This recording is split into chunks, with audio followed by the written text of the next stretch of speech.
Hello, Mom. You're in the hospital for malnutrition. Weren't you eating properly? I've been sending you money. Thank you always, dear. But 75 cents won't cover the transaction fees, so don't worry about it. 75 cents? What do you mean? Strapped for cash, I've been living a life of cutting corners on food and utility bills, and finally collapsed from malnutrition. My eldest son, Michael, has been sending me 75 cents every month. It's not the amount, but the thought that counts, I told him. I've been sending you $1,350 every month, Mom. Gradually, Michael revealed a series of shocking truths. My name is Catherine, and I'm 80 years old this year. I lost my husband 5 years ago and now live alone in an old apartment. As a lifelong homemaker, my pension and my late husband's survivor's benefits are my only income. It's far from an easy life.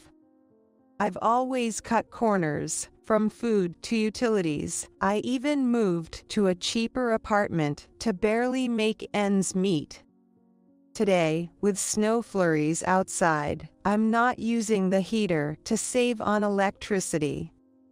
I'm bundled up in a down jacket and wearing layers of warm pants to fend off the cold.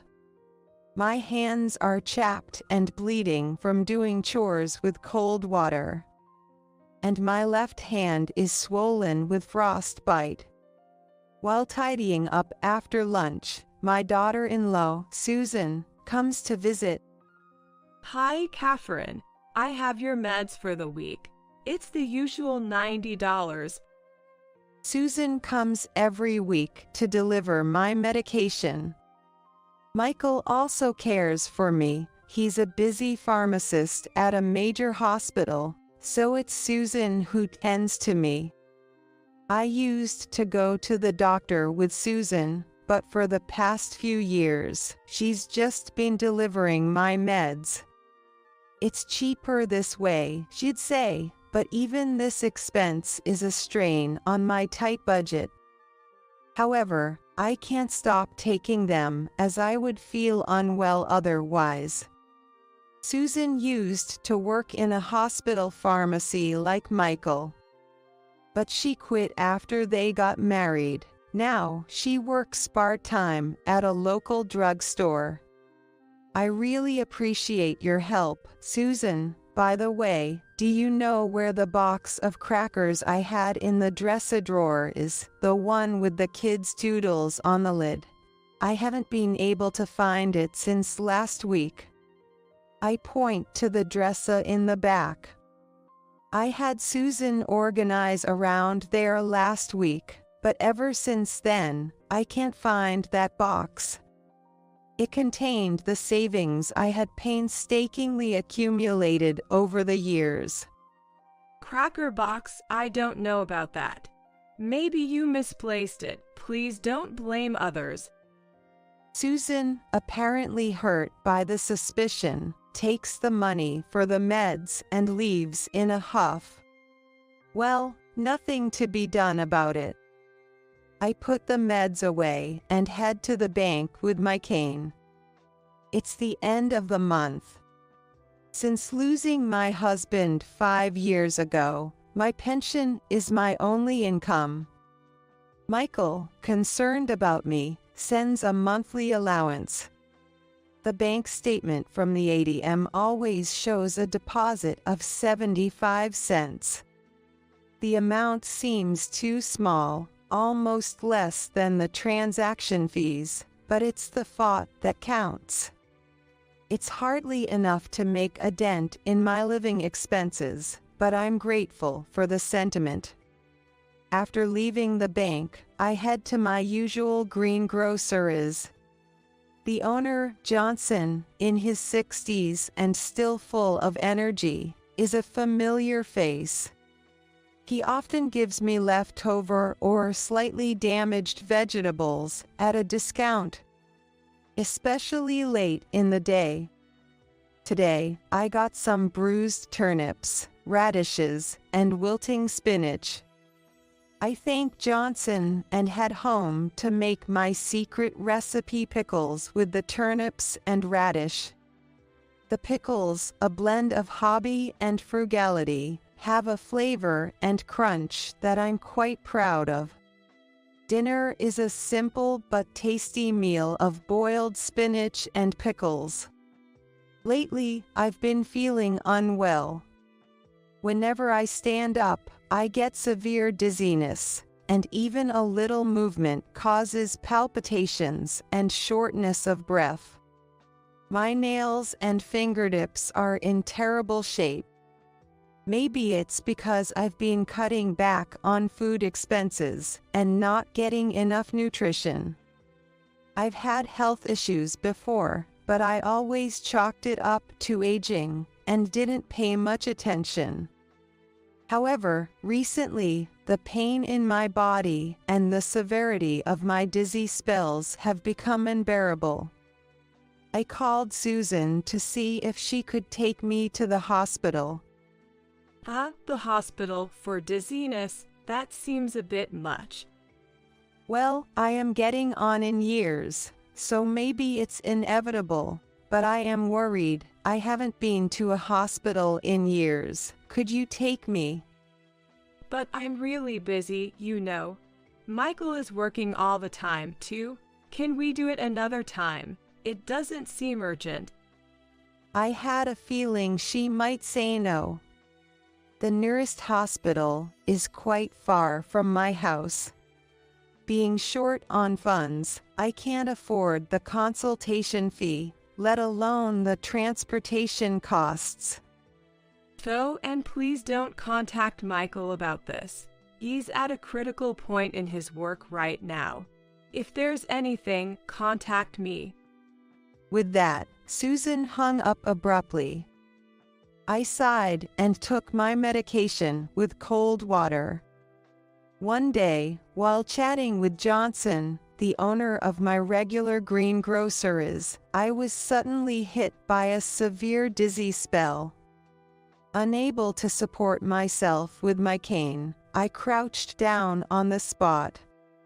Johnson rushed over feeling worried and asked me if I was okay. The dizziness wouldn't subside, even when I sit down. It's just a little dizzy spell. I'm fine. As I tried to stand up, the world spun, and I passed out.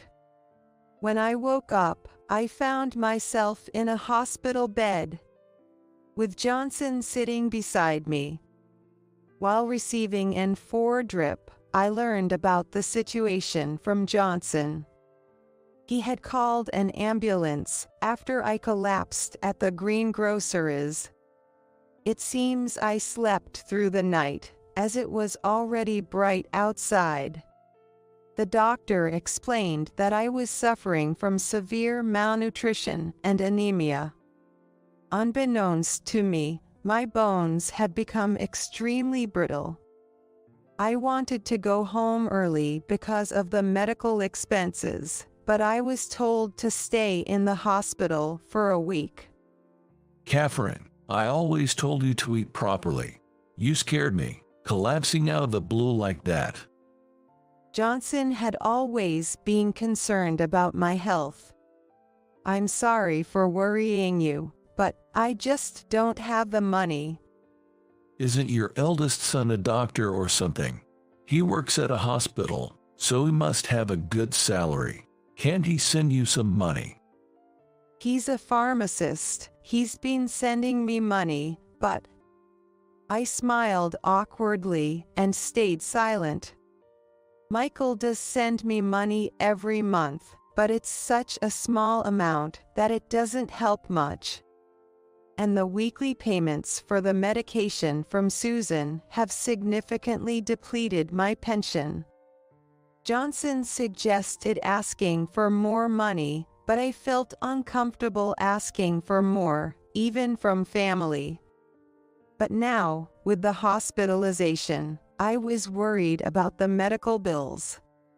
I live paycheck to paycheck. There's no way I can afford expensive medical treatment. And I was also concerned about my pickles. They need to be stirred every 3 days, or they'll spoil. After thanking Johnson and seeing him off, I looked for my cell phone to contact Susan.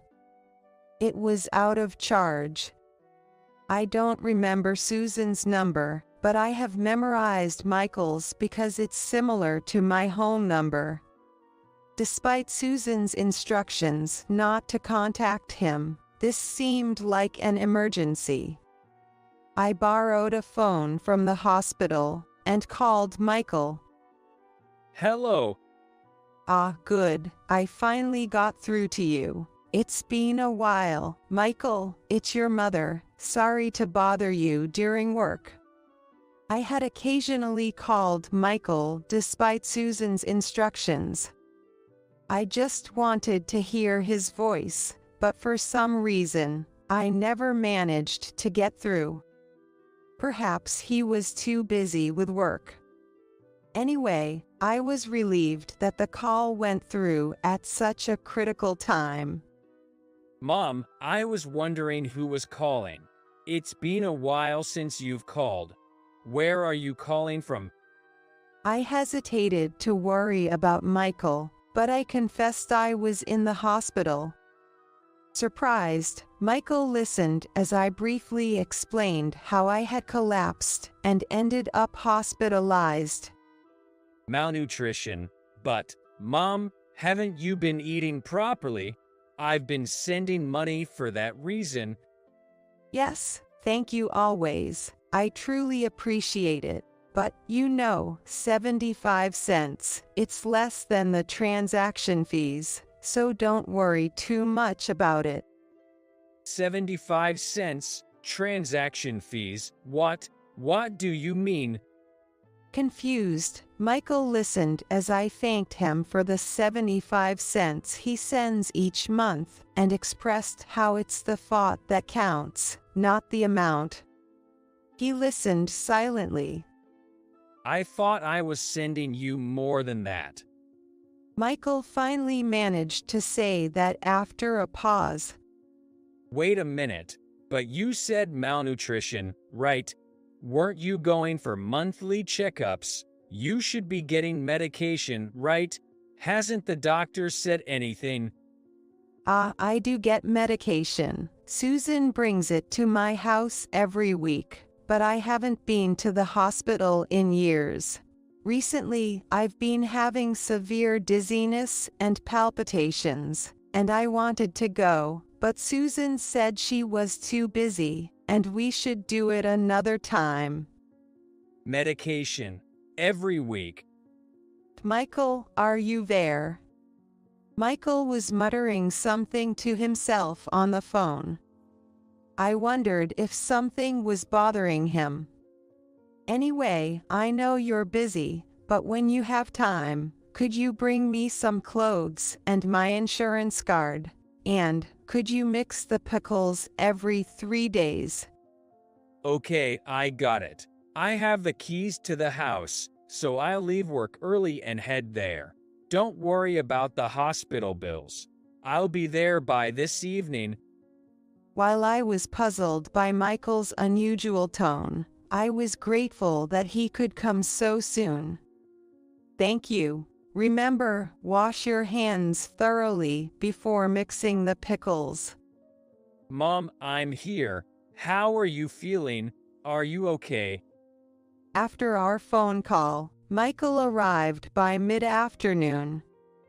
Having left work early, while organizing the clothes and personal items he brought from home, he asked me in detail about recent events. The house, my health, the medication, Susan. It felt like a continuation of this morning's conversation. He also brought my bank book, and we went through it together. He noticed the repeated entries of deposit 75 cents from 5 years ago. Michael stared at it with a fierce look. Since calling him this morning, something seemed off with Michael. Perhaps something happened at work. I had tried calling him 2 or 3 times a month, but he never answered or called back, so I assumed he was just very busy. I felt guilty for making him leave work early today, and casually mentioned and apologized for it. However, Michael seemed shocked and started questioning me rapidly. After listening, he pulled out his smartphone and started using it intently. I wondered what was going on. Michael, still silent, sent a message to Susan. He then grabbed his backpack and left the room, saying he needed to step out for a bit. Left alone, I felt a sense of foreboding but kept lying down on my hospital bed. In the evening, Michael returned to the room, asking about my condition. I felt much better after having received N4 and a good rest in a warm bed. While we were chatting and eating some fruit, Susan walked into the room. Hi, Catherine. How are you feeling? Michael, you took off work, I see. She approached with a forced smile and sat down next to Michael. He was holding my bank book and looking down. Before I could say anything, Michael spoke up. He spoke in a lower voice than usual. Susan, Mom's suffering from malnutrition. Do you know why? Susan remained silent, and the air grew tense. Michael turned to face Susan, glaring at her. Mom has been struggling with money, unable to buy proper groceries. It's not just food. She's been cutting back on electricity and gas for years, barely making ends meet. When I went to her house today, she didn't even have any heating appliances, and it's the middle of winter. Wait, Michael, we're in a hospital. What's going on? It's not Susan's fault that there's no money. I tried to hide my frost-bitten, swollen left hand and calm Michael. But Michael continued, his voice filled with anger. The money I asked you to give Mom every month was $1,350, right? But all that was actually deposited was a mere 75 cents. For the past 5 years. Susan, what's the meaning of this? With that, Michael thrust my bank book at Susan. On every page, there were 75 cents. I couldn't believe my ears. I never received $1,350. It was always 75 cents. Susan, confronted by the furious Michael, averted her eyes from the bank book and fell silent. That's not all. I was giving you $180 every week for Mom's doctor visits and medication, right? You said you were using the leftover money to buy her necessities and groceries, but all I found in her room were wilted vegetables. The fridge was empty. Quiet. I gave her the medication, didn't I? What kind of medication? Without a doctor's prescription? Did you just concoct something yourself? The only thing in Mom's house was ordinary vitamin pills. Did you just buy some random vitamins from the drugstore where you work and put them in a medical-looking bag? What have you done? It couldn't be helped. I needed the money. Susan yelled back at the infuriated Michael. Even though we were in a private room, this was still a hospital. While I was shocked at the content of their conversation, I was also anxious. Needed money. So, you stole Mom's savings too? Saying this, Michael pulled out a crushed box from his backpack. On the lid were doodles that Michael drew as a child, depicting me and my husband. It was the cracker box I had been searching for since last week. I was too shocked to breathe. No way, why? After Mom said she lost it a week ago, I searched all the trash cans at home. I couldn't believe it myself, but Susan, you really. Faced with undeniable evidence, Susan paled and lost her words. So, Susan, what did you do with the $27,000 that was in there? Not just that, but the $1,350 I was supposed to be depositing every month, the hospital and medication expenses. Where did all that money go? It's gone, all right. The money's gone. Susan trembled as she looked at the box, but then stood up defiantly. It's your fault, Michael. You always ignored me, always worried about your mother. Ryan, that host, he's much more wonderful than you. Ryan? He's the coolest guy at the local host club. I've been supporting him, and he's about to be #1. He's been saving all the money I gave him for our future. Both Michael and I were dumbfounded by Susan's excited ramblings. It seemed she had found another man and was squandering money on him. Hence, her need for a lot of cash. All right, Susan, I understand now. Let's get divorced here and now, for the sake of your life with this Ryan guy. Calmly, Michael took out a divorce paper and a stamp from his backpack and placed them on the side table. I never want to see your face again. Sign the divorce papers now, pack your stuff, and leave the house tonight. I'm staying at the hospital tonight. What, Michael? Don't be ridiculous. All of a sudden.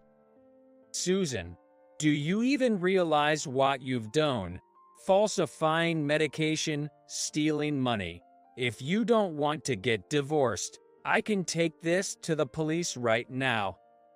Intimidated by Michael's imposing gaze, Susan soon started tearing up and making excuses.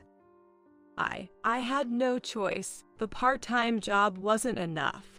I took a little of the remittance and medication money, and I know it was wrong. But you and your mother didn't notice for years, so you're also to blame. Enough, Susan. You've been messing with my phone to block Mom's number and telling her not to contact me, right? You deliberately kept us apart and methodically exploited us. Michael slammed his fist on the table with the divorce papers, making Susan flinch. Also, Susan, we're done, but I'll be billing you for all the money you took. If you don't pay it back, remember I'll go to the police. Finally realizing the gravity of her actions, Susan signed the divorce papers while crying. That night, she left our home as Michael had instructed, disappearing like a thief in the night. Instead of reporting to the police, we made sure to claim the money Susan had exploited. The total of the allowance and medication expenses over the past 5 years, along with my hidden savings, shockingly exceeded $90,000. Afterwards, Susan, having lavishly spent on her host boyfriend, found herself unable to contact him and went into a frenzy, causing a scene at his club and getting banned. Bad news spreads fast. She was eventually fired from her part-time job, which had come to know of her deeds. Without any income and unable to afford rent, Susan resorted to staying in internet cafes for a while, but her current whereabouts are unknown. I had almost given up hope of getting my money back after Susan went missing. But her family, upon learning of the situation, agreed to repay the amount in small installments. While it might be difficult to recover the full amount, their willingness to make amends was heartening. After my discharge, I decided to live with Michael. We now reside peacefully in the house Susan left, free from the financial strain she had imposed on us. I'm healthier now, enjoying warm meals and a comfortable home. Johnson, the greengrocer who had always been concerned about me, was finally relieved. I continue to make my beloved pickles. What started as a hobby and a means of saving money has now, with Michael's help, turned into sharing pickle-making techniques and delicious recipes online. Surprisingly, my pickle channel became incredibly popular within a few years, now generating a substantial income. Having never worked as a full-time employee, I once believed earning money was impossible for me, but now I see that I can contribute to others. Beyond the financial gain, the joy of bringing happiness to people has made my days fulfilling.